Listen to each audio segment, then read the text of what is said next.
Here's a pro tip for getting your day off to a great start. First, get a coffee cup off your shelf. Next, fill it with Blackout Coffee. That's it. It's simple. Blackout Coffee is a great family-owned American business. Premium coffee, fresh roasted, and shipped out within 48 hours of roasting. Go to blackoutcoffee.com, promo code PDB, for 20% off your first-time purchase.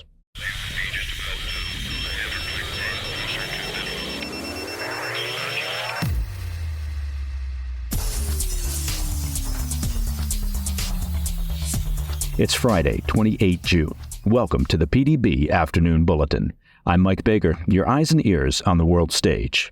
Let's get briefed. Now, before we get started, with today's stories, you'll probably notice that we aren't dwelling on the debate last evening between Biden and Trump. And it's not because we're not fascinated and interested and concerned in equal parts, but it's because 99 out of 100 podcasts and pundits are currently banging on about the debate. So at the PDB, we'll stick to what we do best: international and domestic crises, concerns, and stories that impact global and U.S. security and stability. We'll leave the political bloviating to others.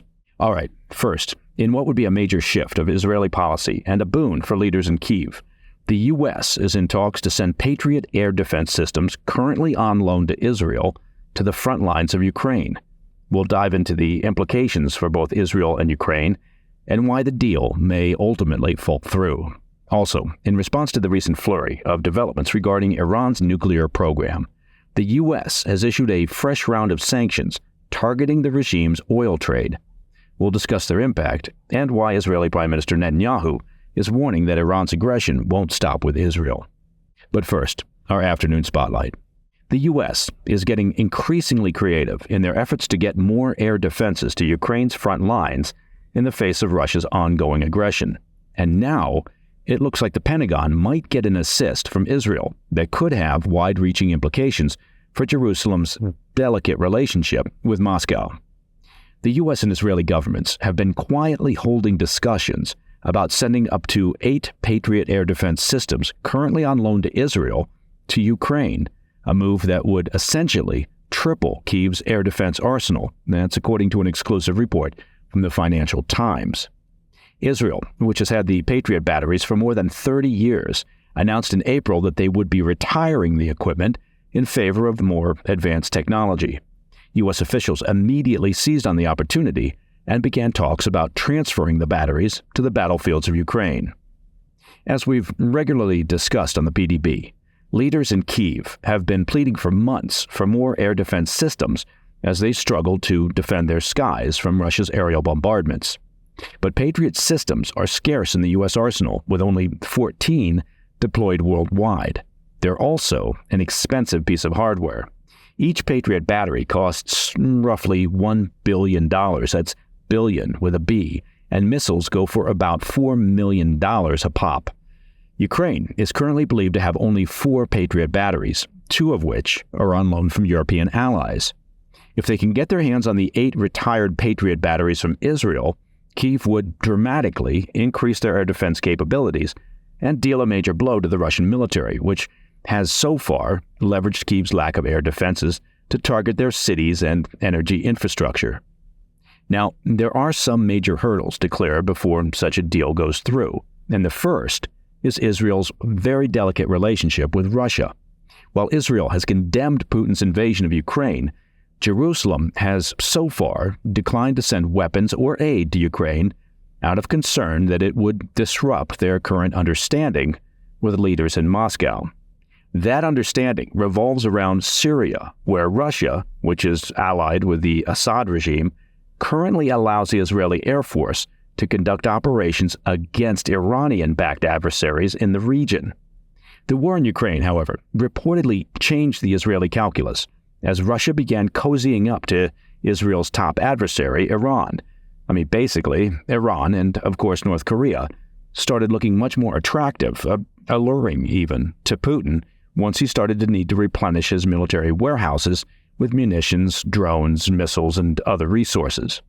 Still, Israel wants to be careful. If the discussions re the systems prove fruitful, Israel will first send the Patriot batteries back to the U.S., where they would then be transferred to Ukraine. in an attempt to preserve their understanding with Moscow, sort of plausible deniability. Even with Israel less concerned about blowback from Moscow, another hurdle has cropped up. Though the Patriot batteries were recently retired, fighting between Israel and Hezbollah has heated up, and many see a war between the two as inevitable. Israeli officials have recently expressed concerns to their U.S. counterparts that if war breaks out in the north, they might need to redeploy the missile systems to defend against Hezbollah, given the sheer number of rockets currently in the Hezbollah arsenal, and with Iran currently sending and stockpiling more munitions in Lebanon, Israel may not have the luxury of giving up additional air defense capabilities. Coming up after the break, the U.S. is finally responding to Iran's recent nuclear escalations, as Israeli leaders warn that the Islamic regime is intent on conquering the Middle East. I'll be right back. Welcome back to the Afternoon Bulletin. Returning to our coverage of Iran, international concerns are once again mounting over the Islamic regime's nuclear ambitions, sparking a fresh round of sanctions from the U.S. As we've been discussing on the PDB, Iran recently announced that they were expanding their uranium enrichment capacity at 2 underground sites, and U.S. and Israeli intelligence has suggested that they may be actively engaged in weaponization efforts to build an atomic weapon. With that in mind, U.S. Secretary of State Antony Blinken announced on Thursday fresh economic sanctions against Iran, targeting the transport of Iranian petroleum and petrochemical products. Blinken said the action was a response to the Islamic regime's, quote, continued nuclear escalations. In a statement, Blinken said, quote, over the past month, Iran has announced steps to further expand its nuclear program in ways that have no credible peaceful purpose. We remain committed to never letting Iran obtain a nuclear weapon, and we are prepared to use all elements of national power to ensure that outcome, end quote. The sanctions were leveled against 3 companies based in the United Arab Emirates, the UAE, and the U.S., along with 11 vessels linked to their operations.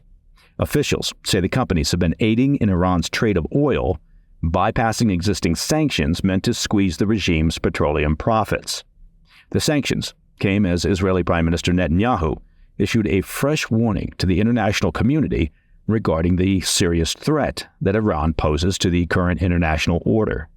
Speaking with a delegation of generals and admirals from the Jewish Institute for National Security of America on Thursday, Netanyahu framed Israel's current fight against Iran and their proxies as a war being fought on behalf of the entire free world. That's according to a report from All Israel News. Netanyahu said, quote, Iran is fighting us on a 7-front war. Obviously Hamas, Hezbollah, Houthis, the militias in Iraq and Syria, Judea and Samaria, the West Bank, and Iran itself. They'd like to topple Jordan. Their goal is to have a combined ground offensive from various fronts, coupled with a combined missile bombardment, end quote. He went on to warn that, much like their friends in Russia, Iran's territorial ambitions extend far beyond the current conflict zones.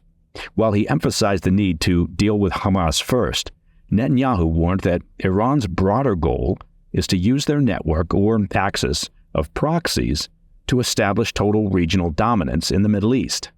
The Prime Minister explained, quote, we have to deal with the Axis. The Axis doesn't threaten only us. It threatens you. It's on the march to conquer the Middle East.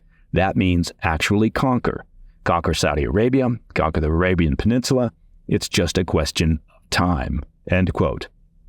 His remarks come just a day after reports emerged that Netanyahu had revived a series of working groups on Iran's nuclear program amid the increasingly alarming intelligence assessments.